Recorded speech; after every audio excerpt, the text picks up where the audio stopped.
15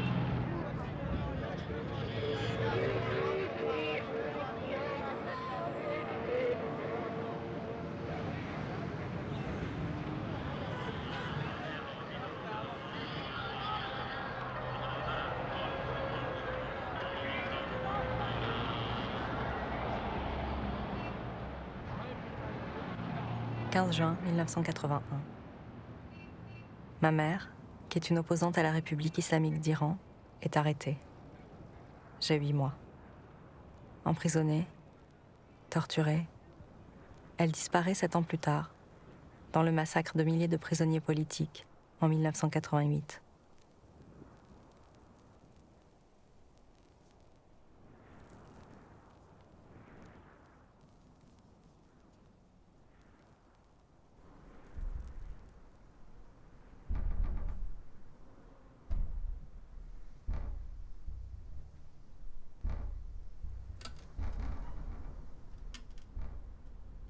Je me souviens de cette archéologue qui expliquait pourquoi elle faisait son métier. C'était pour l'émotion qu'elle avait ressentie quand elle avait tenu dans ses mains un os sculpté vieux de 40 000 ans. Elle avait retrouvé dans les courbes de cet objet le geste de celui ou celle qui l'avait sculpté. Et elle avait senti la présence de cette personne, disparue il y a si longtemps, que ses os étaient devenus poussière et terre.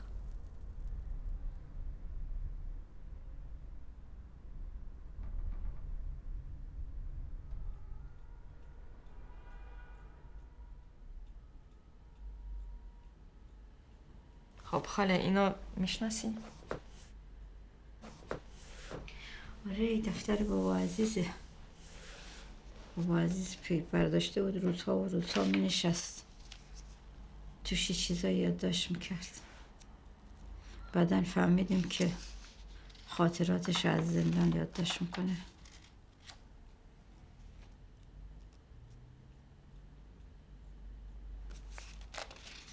بیتیکشو برات بخونم؟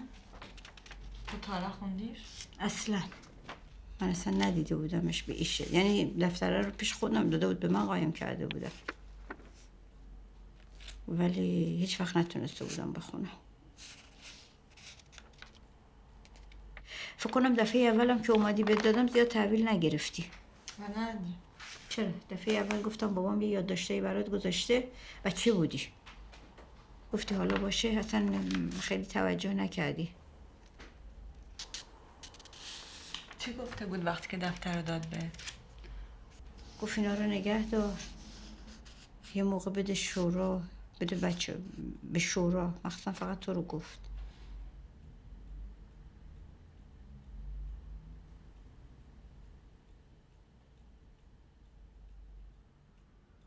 بسم الله الرحمن الرحیم. تصمیم دارم جهت سرگرمی و مهار کردن عقده درونی خود که چاره‌ایم برای نجات خود از این درد بی‌درمان سراغ ندارم، جز این که جهت معرفی عزیزان از دست رفته خود، فاطمه و فتانه، یادداشتی برای نوه‌های عزیزم که از جریان و کم و کیف آن بیخبر خواهند بود بگذارم. به ندرت در دوران زندگیم دست به قلم و کاغذ گرفتم تا چه رسد به حال که شده‌ام پیرمردی حدود 70 ساله با دستانی لرزان و چشمی خونبار و قلبی شکسته و عمری برباد رفته که حاصل شوم انقلاب است. ولی چه کنم که ندای درونیم فریاد می‌زند؟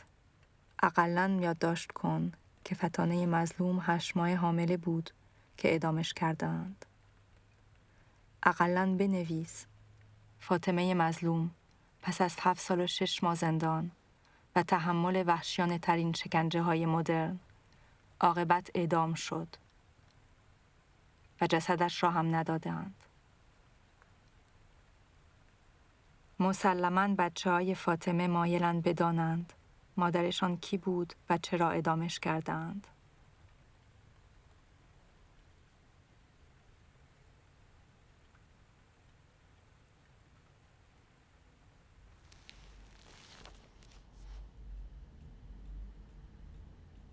J'ai mis 6 ans à traduire le cahier. Vers la fin, je me souviens d'un rêve. Une petite fille est assise sur une table, elle balance ses jambes potelées. Derrière elle, à la télévision, un imam assis sur un bulldozer se promène dans les ruines de Persépolis. La petite fille aux cheveux bouclés me parle dans un persan parfait. Elle me dit « Voici l'ayatollah Al-Khali. Il est chef du bureau antidrogue et juge révolutionnaire. Il veut détruire Persépolis car ses ruines ne sont pas islamiques. » Quand je me réveille, je réalise que cette fille, c'était moi. Cette langue, le persan, avait été la mienne, avant que je ne rêve et pense en français. Ce que racontait le cahier, moi aussi, je l'avais vécu.